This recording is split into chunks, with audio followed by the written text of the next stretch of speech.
What's going on, Pokemon trainers? You have Trainer Connor, and it's time for another Pokemon Sword and Shield Wi-Fi battle video. Enjoy!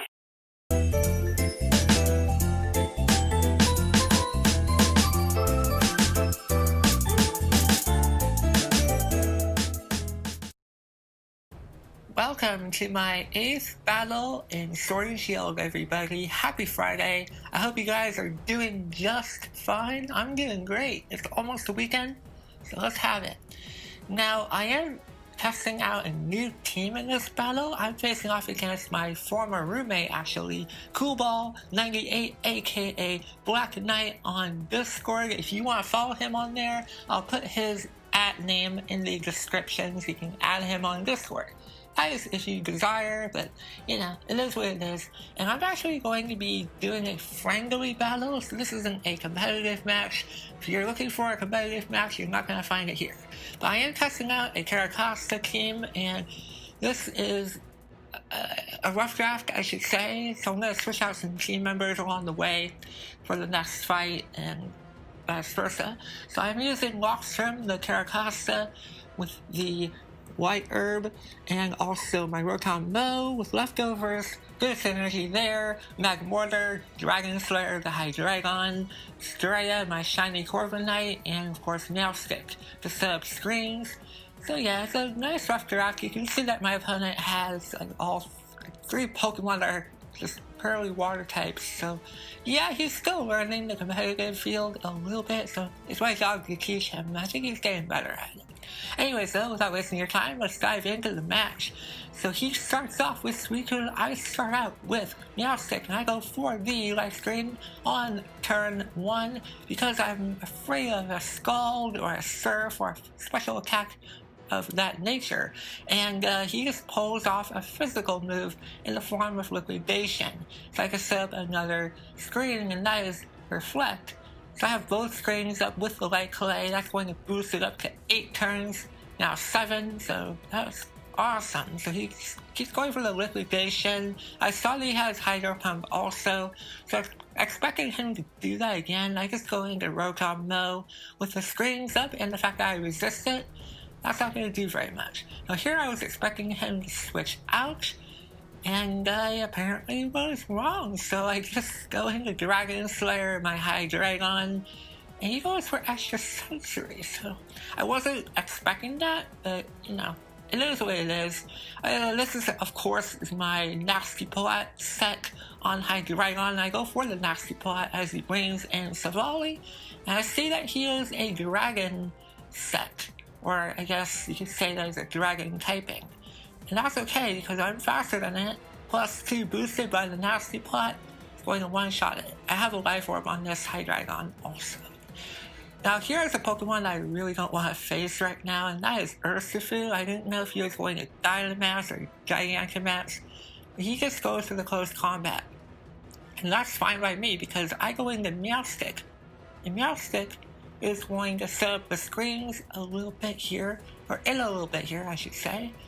I go for the Expanding Force because I have it and it's super effective. I could have gone for a Shadow Ball there, but it really doesn't matter. And like I mentioned, the Life Screen is wearing off, so I'm going to get that back up in just a little bit. Here comes Luxray, and Luxray is notorious for being a physical attacker, and he has Crunch. I'm like, alright, you know, that's fine. I wanted to get my Reflect up, but that doesn't happen. It was still in effect, so that was a tough position to be in. So I go into Magmortar next, and this is a substitute set, which is okay here. It's a little odd. I'm going to change it up here in the future, because I have multiple Magmortars, so I'm going to probably breed another one with a different set. That's okay. I just keep going for the substitute, just trying to, give him more recoil if he's going to go for a Wild Charge. I noticed that he is taking recoil from using that move, but then he changes it up, realizing the situation, goes for the Discharge, and I'm still under the substitute there. So I go for the Fire Blast, and I almost knock out the Luxray. That is really close. But 2 turns of crunches and discharges There you go, that breaks my sub. He brings in Inteleon next. I go for Psychic. I didn't really expect that, honestly, but I should have expected that, not gonna lie. So I switch out and go into my Rotom mode once again, and here he finally decides to go for the Gigantamax. And this, of course, is the Gigantamax form of Inteleon. And this Pokemon is pretty good. It has access to the G-Max High Euro Snipe, but because Rotom is in here, it's not gonna do very much. You can see it in action right here, and that just doesn't do anything. This is a bulky Rotom. I regret it, and I actually named it Rotom M. It really doesn't say that in the actual, if you bred it, it doesn't say Rotom M. You have to actually put that in as a nickname. But anyways, as I was rambling on about that, he goes for the Max Guard. I tried going for Leaf Storm, and I'm having some trouble with that hitting. Gosh, but he just keeps going for the water type move. He told me that he didn't have Ice Beam or anything like that. It would have been much better, but like I said, he's still learning the basics of battling. First up, he needs to know the typings, but I think he's doing alright. He is putting a number on me right here. But I go for Leaf Storm, and that's going to decrease my special attack, but that's okay. I did knock out the Inteleon, and that's what's important. And also, I can go for the Volt Switch afterwards. Next up, he has Arcanine, and this is a perfect opportunity to get out of there with the Volt Switch as I go for it. And I'm expecting this Arcanine to go for the Fire type move. I go into Straya. Now, this is where I had a little bit of fun, and shout out to Blaze there for going online. Shout out to you. I wanted to have a little bit of fun because I noticed I still haven't used my Terracosta.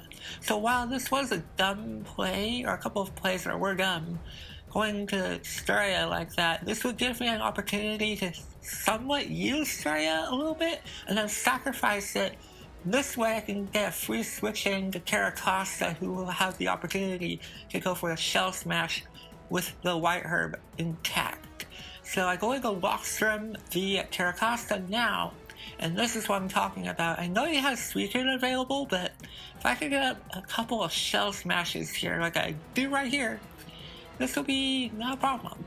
I do have access to Rock Slide. I'm going to probably change it to Stone Edge, but I just hate the fact that I could miss it. So I go for my first Shell Smash, and yes, I'm going to go for multiple Shell Smashes here. Now he goes for the extra sensory. It doesn't do very much, and I thought I could outspeed Suicune after +1 or +2 rather. And apparently it doesn't work yet.